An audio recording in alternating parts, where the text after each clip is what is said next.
आज के रोजगार मेले में एक बार फिर से 51,000 से अधिक युवा केंद्र सरकार के विभिन्न विभागों से अपने नियुक्ति पत्र प्राप्त करने जा रहे हैं। इस कार्यक्रम को आरंभ करने के लिए मैं सर्वप्रथम माननीय राज्य मंत्री डॉक्टर जितेंद्र सिंह जी से स्वागत संबोधन के लिए अनुरोध करता हूं।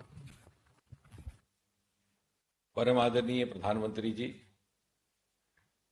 रोजगार मेला का ये क्रम जो आपकी प्रेरणा और आपकी कल्पना से 22 अक्टूबर 2022 को प्रारंभ किया गया था, उसका एक और आयोजन, एक और किस्त लेकर के हम आज फिर से आपके सामने उपस्थित हैं। हर बार की तरह आज भी आपने अपने बहुमूल्य समय से कुछ एक पल निकाल करके हमारे बीच रह करके हमारी हौसला अफजाई की है। आपका बहुत बहुत आभार।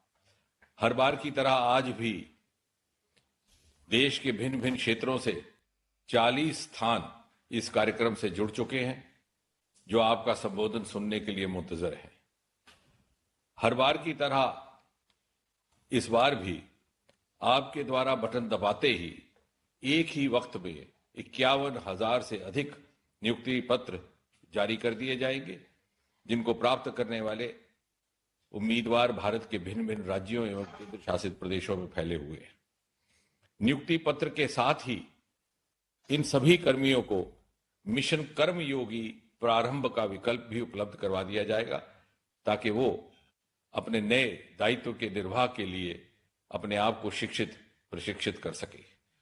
प्रधानमंत्री जी, रोजगार मेला का ये सफल प्रयोग और इसका सबसे बड़ा ये पैमाना रहा कि जहां एक और सरकारी नौकरियों में नियुक्तियों की संख्या बढ़ी, वहीं साथ साथ नियुक्ति की प्रक्रिया में भी गति आई और नियुक्तियों में पारदर्शिता भी आई। यदि आंकड़ों पर नजर डालें तो यूपीए के 10 वर्ष के कार्यकाल में 2004 से लेकर के 2014 तक स्टाफ सिलेक्शन कमीशन की ओर से नियुक्तियों की संख्या रही 2,56,408। इसकी तुलना में आपके कार्यकाल में सन 2014 से लेकर के 2024 तक यही संख्या दुगनी से अधिक 5,33,369। यदि रेलवे रिक्रूटमेंट बोर्ड की बात करें तो यूपीए के 10 वर्षों में 4,11,624 नियुक्तियां की गई, जबकि आपके नेतृत्व की एनडीए सरकार के दौरान 5,02,502। इसी प्रकार यूपीएससी के द्वारा यूपीए के 10 वर्षों में 54,129 और एनडीए के 10 वर्षों में 60,171।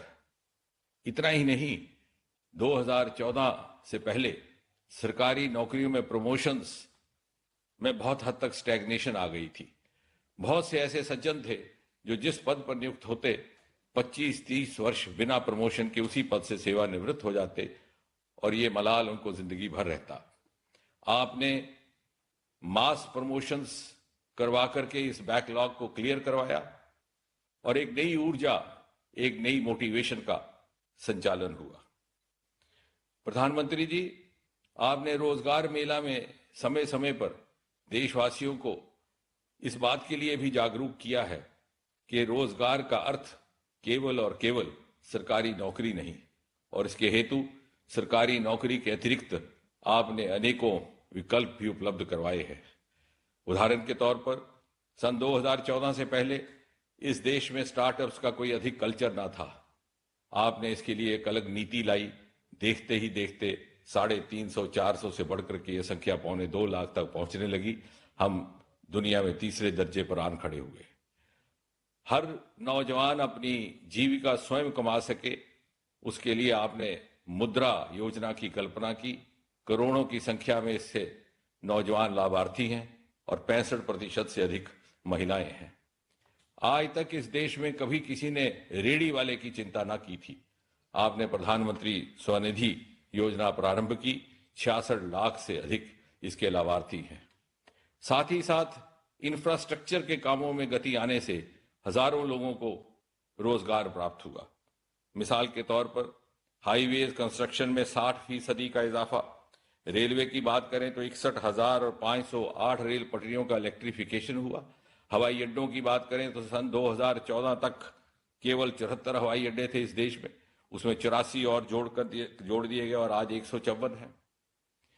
और इस तरह से आज भी जो नियुक्ति पत्र जारी किए जा रहे हैं, इसमें अधिकतर संख्या डाक विभाग और फाइनेंस डिपार्टमेंट की है, और इत्तेफाक से ये दोनों विभाग ऐसे हैं जिनको आपने नई दिशा दी है।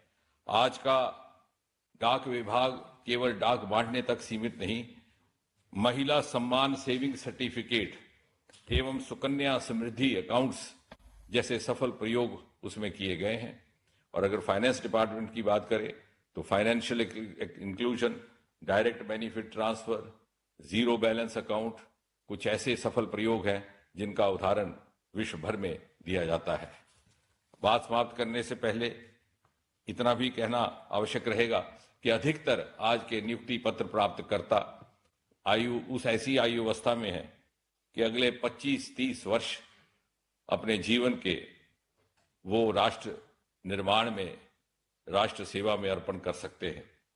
और ये कहा जा सकता है कि आपके सपनों के सन 2047 के विकसित भारत की रचना में उनकी प्रमुख भूमिका रहने वाली है।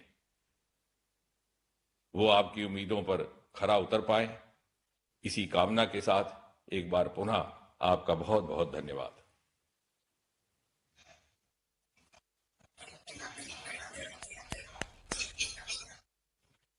धन्यवाद माननीय मंत्री जी। रोजगार मेले की आज की कड़ी